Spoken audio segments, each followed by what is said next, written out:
Hello everyone, Radhe Radhe. आज से आपकी आंसर राइटिंग की क्लास स्टार्ट हो रही है और ये क्लास आपको शाम को 7 बजे मिलेगी। और जो सब्जेक्ट की क्लास चलती है वो आपको सुबह 9 बजे मिलती है। ठीक, तो चलिए आंसर राइटिंग में स्टार्ट करने से पहले सबसे पहले ये समझना जरूरी होता है कि जो क्वेश्चन में ये शब्द दिए जाते हैं, व्याख्या कीजिए, चर्चा कीजिए, टिप्पणी कीजिए, इसका क्या मतलब होता है। क्योंकि ये सारे शब्द ही हैं जो ये पूरे आंसर को चेंज कर सकते हैं। ये भले छोटे से शब्द लगते हैं लेकिन पूरे आंसर को चेंज करने की क्षमता होती है इनके अंदर। इसीलिए इन शब्दों को समझना बहुत ही जरूरी है। तो चलिए स्टार्ट करते हैं। सबसे पहले देखते हैं, व्याख्या कीजिए या स्पष्ट कीजिए, इसका क्या मतलब होता है।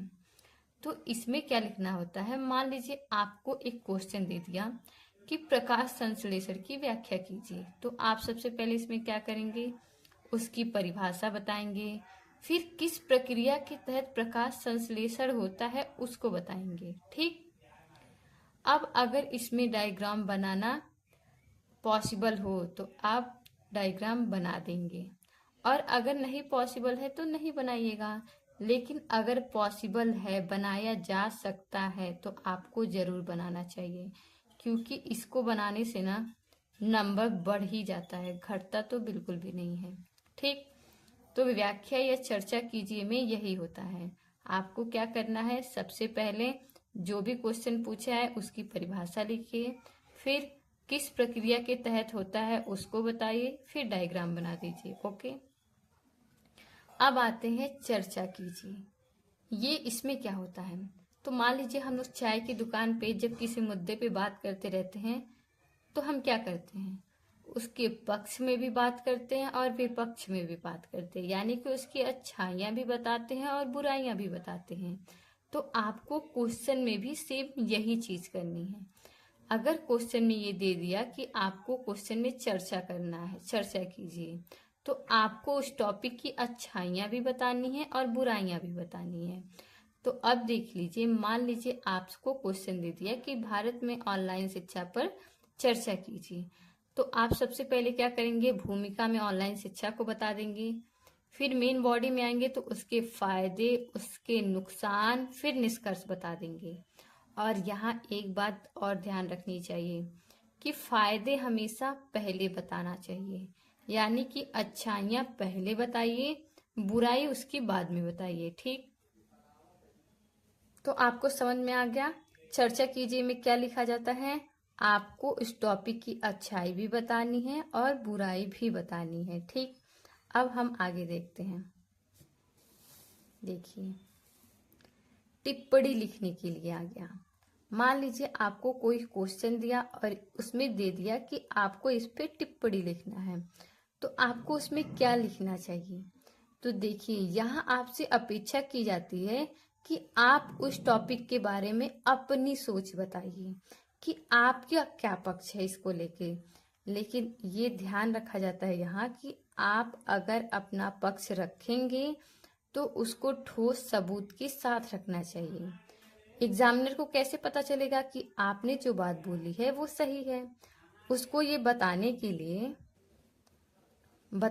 लिए आपको कोई सबूत तो देना ही पड़ेगा। जैसे कि आप किसी रिपोर्ट का जिक्र कर दीजिए, कोई आंकड़ा दिया है तो उसको मेंशन कर दीजिए। ठीक है, आपको यहाँ ये बताना पड़ेगा।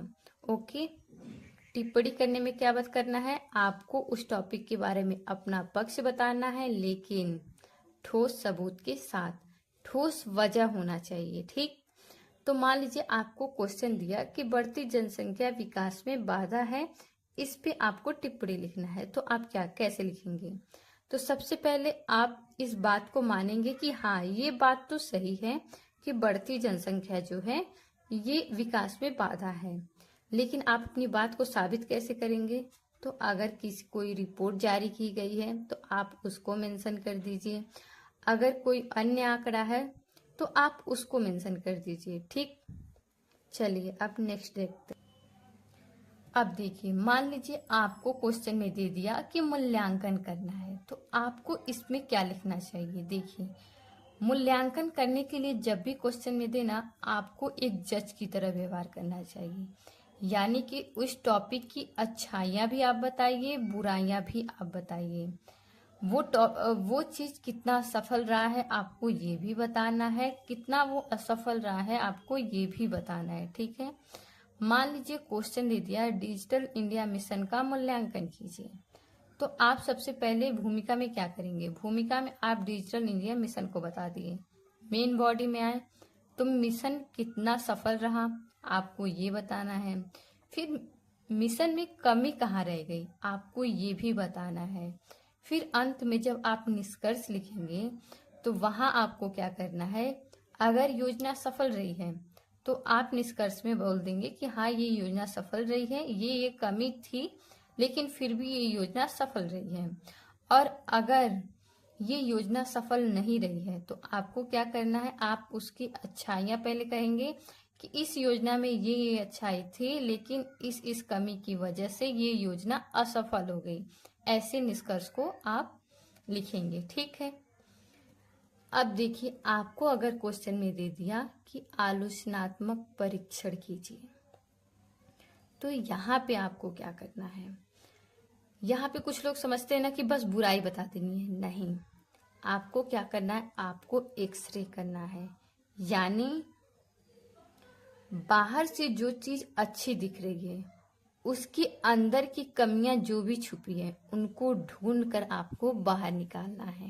ठीक, ऐसे इसमें लिखा जाता है कि कोई टॉपिक दिया है आपको वो सही लग रहा है लेकिन जो जो कमी है उसके अंदर आप उसको एक एक पॉइंट में बताते जाएंगे। आलोचनात्मक परीक्षण इस तरह से किया जाता है। ओके, अब देखते हैं प्रकाश डालिए, इसका क्या मतलब होता है। तो देखिए अगर आपसे क्वेश्चन में दे दिया कि आपको प्रकाश डालना है किसी टॉपिक पे, तो आप क्या करेंगे। तो आपको ये करना है कि उस विषय की जो सबसे जरूरी बातें हों आपको सब वही सामने रखना है। ठीक है, वही आपको आंसर में लिखनी है। मान लीजिए आपको क्वेश्चन दिया कि महात्मा गांधी के आंदोलन पर प्रकाश डालिए, तो आप इसमें क्या लिखेंगे। क्या आपको गांधी जी की पूरी जीवनी लिखनी चाहिए? बिल्कुल भी नहीं। आपको महात्मा गांधी जी के आंदोलन पर प्रकाश डालने के लिए बोला है, तो उनके जो भी मुख्य आंदोलन रहे हैं आपको उनको लिखना है। ठीक, यानी कि आपसे जो भी टॉपिक पूछ दे उस टॉपिक की जो मेन बातें हैं आपको वही लिखना है आंसर में। ठीक है, अब देख लेते हैं नेक्स्ट। अब देखिए मान लीजिए आपसे अंतर या भेद स्पष्ट करने के लिए दे दिया, तब आप क्या लिखेंगे। तब आपको मान लीजिए क्वेश्चन में दो चीजें दी गई हैं और उनमें अंतर स्पष्ट करने के लिए बोला गया है, तो या तो आप दोनों को अलग अलग बता दीजिए, या तो क्या करिए अगर आप पॉइंट में बता रहे हैं तो पहले की एक लाइन लिखिए और उसी लाइन में अभी पॉइंट को खत्म मत करिए, दूसरे का भी उसी से रिलेटेड एक लाइन वहां पे लिख दीजिए। तो ऐसे लिखते हैं कि अगर आप या तो दोनों को अलग अलग करके लिख दें, उनका भेद स्पष्ट कर दें, या तो अगर आप पॉइंट देकर लिख रहे हैं तो पहले के बारे में आपने एक लाइन लिखा, फिर उसी लाइन में दूसरे के बारे में भी आपको एक लाइन लिख देनी है। ठीक है, तो पॉइंट में इसको ऐसे लिखते हैं। अब आपको अगर क्वेश्चन में दे दिया कि संक्षेप में लिखिए, तब आपको क्या करना है। तब आपको ये करना है कि जो पूरी कहानी है क्वेश्चन की उसका निचोड़ निकालना है और कम से कम शब्दों में आपको लिखना है। यानी कि इसमें भी क्या आएगा, जो पूरी कहानी का मेन टॉपिक है आपको वही आंसर में लिखना है। ओके, तो बस इतना ही है, इतना ही पूछा जाता है। संक्षेप में लिखिए, मूल्यांकन कीजिए, अंतर स्पष्ट कीजिए, टिप्पणी लिखिए, यही सब देता है। ये छोटे से शब्द होते हैं लेकिन पूरे आंसर को ये बदल देते हैं। तो आप लोग इनको अच्छे से समझिएगा क्योंकि इनको बिना समझे आंसर राइटिंग नहीं किया जा सकता है। तो आज के लिए हम बस इतना रखते हैं। आपकी आंसर जो है वो कल से लिखना स्टार्ट हो जाएगा, तो आप सबसे पहले इस क्लास को देखना। अगर आपको ना समझ में आए तो एक बार फिर से देखिएगा। अगर आपको फिर भी ना समझ में आए तो आप कमेंट में बताइएगा, मैं इसको एक बार फिर से बता दूंगी। ठीक है, आज के लिए बस इतना ही। राधे राधे।